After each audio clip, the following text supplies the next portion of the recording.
The attacking infantry advances steadily. Their elephants have already broken their defensive line. The king tries to retreat, but enemy cavalry flanks him in from the rear. Escape is just impossible. But this isn't a real war, nor is it just a game.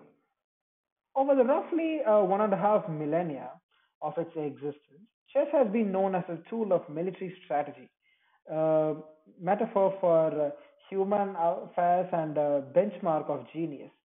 While our earliest records of chess are in the 7th century, legend tells us that the game's origin lies in a century earlier. Supposedly, when the youngest prince of the Gupta Empire was killed in a battle, his brother devised a way of representing the scene to his grieving mother. Set on the 18 to 8 Ashtapada board for you used for other possible pastimes, a new game emerged with two key features: different rules for different types of pieces and a single king piece whose fate determined the outcome. Well, the game was originally known as a Chaturanga, a Sanskrit word for four divisions, but with its spread to Persia, it acquired its new name and terminology, chess, derived from the word Shah, meaning king, and checkmate from the word Shahmate, or the king is helpless. After the 7th century Islamic conquest of Persia, chess was introduced to the Arab world. Transcending its role as a tactical simulation, it eventually became a rich source of poetic imagery. Diplomats and courtiers used chess terms to describe political power. Ruling caliphs became avid players themselves, and historian al-Masudi considered the game a, a testament to human free will compared to games of chance. Medieval trade along the Silk Road carried the game to East and Southeast Asia, where many variants of it were developed. In China, the chess pieces were placed at intersections of board squares rather than inside them, as the as in the native strategy game Go.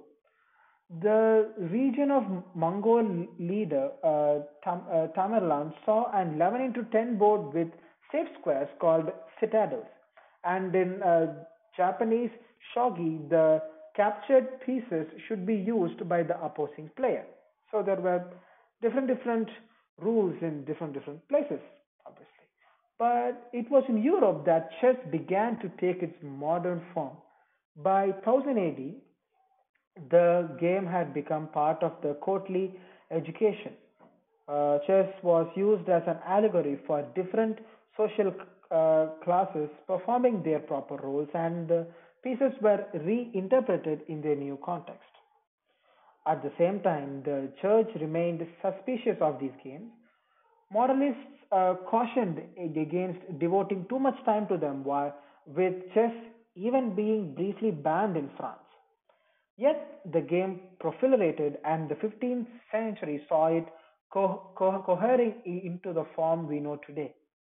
The relatively weak piece of advisor was recast as the more powerful queen, perhaps inspired by the recent surge of strong female leaders.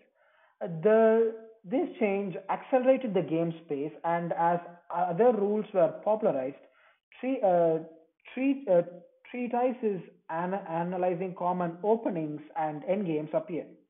Chess theory was born. With the Enlightenment era, the game moved from uh, royal courts to coffee houses. Chess was now seen as an expression of creativity, encouraging bold moves and dramatic plays. The Romantic style reached its peak in the immortal game of 1851, where Adolf Andersen managed a checkmate after sacrificing both his queens and his rooks. But the emergence of formal competitive play in the late 19th century meant that strategic calculation would eventually trump a dramatic flair.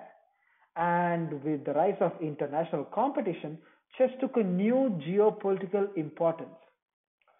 During the Cold War, the Soviet Union devoted great resources to cultivating chess talent, dominating the championships for the rest of the century.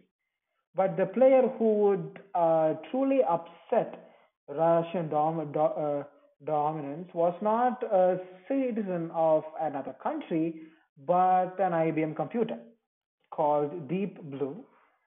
Chess playing computers had been developed for decades, but Deep Blue's triumphs over Gary Kasparov in 1997 was the first time a machine was able to defeat a sitting champion. Today, chess software is capable of consistently defeating the best human players, but just like the game they have mastered, these machines are products of human ingenuity, and perhaps that ingenuity will guide us out of this apparent checkmate.